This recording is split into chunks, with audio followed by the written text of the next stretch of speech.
Good afternoon, John. As part of my senior management, thank you for being here today. Today we will be discussing and developing strategies for the new workplace sustainability policy for the Reduce, Reuse and Recycle project. The aim is to achieve our overall goal in becoming a green business and to become an industry leader in sustainability. The expected outcome of the project, Reduce, Reuse and Recycle, is for the business to increase profitability through minimising resource use, become more environmentally friendly by reducing toxic materials and hazardous chemicals, and engaging a life cycle management plan through reusing and recycling. So with that in mind, we will now be discussing some strategies to develop a policy for minimising resources. Let's start with ways we can cut back on using electricity.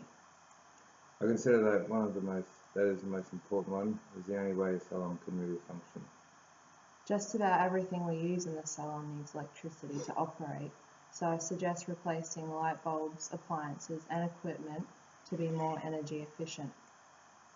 We could also look into purchasing green power too. Our next topic for discussion is reducing toxic material and hazardous chemicals.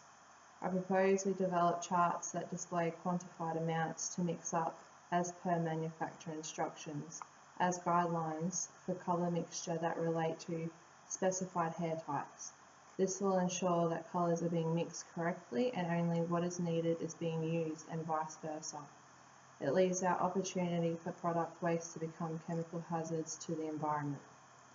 To reduce the use of toxic materials through hair colour, we can look into colours that are ammonia-free, organic and even safer to use. Finally, our topic is engaging in a lifestyle management plan through reusing and recycling. I recommend we reuse the same rubber gloves that are used for colouring a person's hair for the duration of their appointment before disposal unless they are ripped or severely stained by a fashion colour. This will not only be cost effective, but I project it will save hundreds of pairs of gloves from reaching landfill a year. We can engage in the services of a paper recycling company that may come once a month to collect used paper and cardboard. With all that in mind, we are sure to take into account the scope for the sustainability policy. Relax Hair and Spa defines its scope of the new sustainability policy to be a framework for engaging in environmentally sustainable and responsible products and services. The Reduce, Reuse and Recycle project will ensure sustainability within Relax Hair and Spa. We intend on being a green salon and using environmentally friendly products. To support this initiative, we will be operating by green power. To be able to deliver superior results, we must first carefully plan and define each initiative to make sure results can and will be achievable. We know by being a sustainable business already, our goals cannot end here. Relax Hair and Spa will conduct regular PDCAs, plan, do, check and act to ensure policies are efficient and effective. With legislation being amended regularly, it has the power to limit what we can achieve. We endeavour to make sure this policy is guided by the Australian Government's central piece of legislation, the Environmental Protection and Biodiversity Act 1999.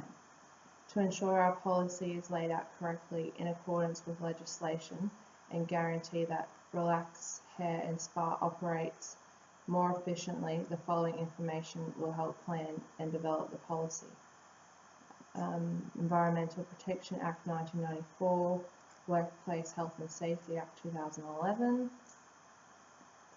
Green Power Accredited Renewable Energy, which is a government initiative. Choice review on natural hair colour, Visy paper recycling. Australian Government Department of Industry, Energy Efficient Appliances. While we were discussing and developing strategies for the new sustainability policy, we suggested implementing a chart that would instruct staff on how much colour to mix up depending on the type of hair the client had. For example, short, medium, long extra long and also thick. I would like to recommend that a trial is to be put in place to evaluate the effectiveness. Reporting such data will be compared to recent stock takes to be weighed up to prove that less colour product is being used. Also, I think that reporting the weight of how much colour product is left over from a client after using the chart to make a weekly analysis and hope to see a decrease in product use in 4 weeks.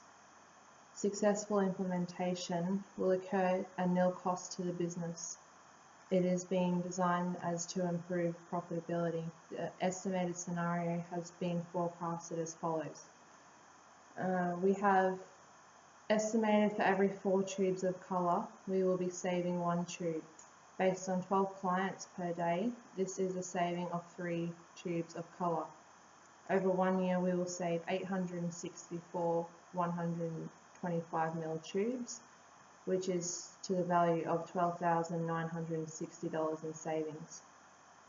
Besides the savings, we are also preventing 108 litres of hazardous product waste reaching the environment and 864 empty tubes reaching landfill.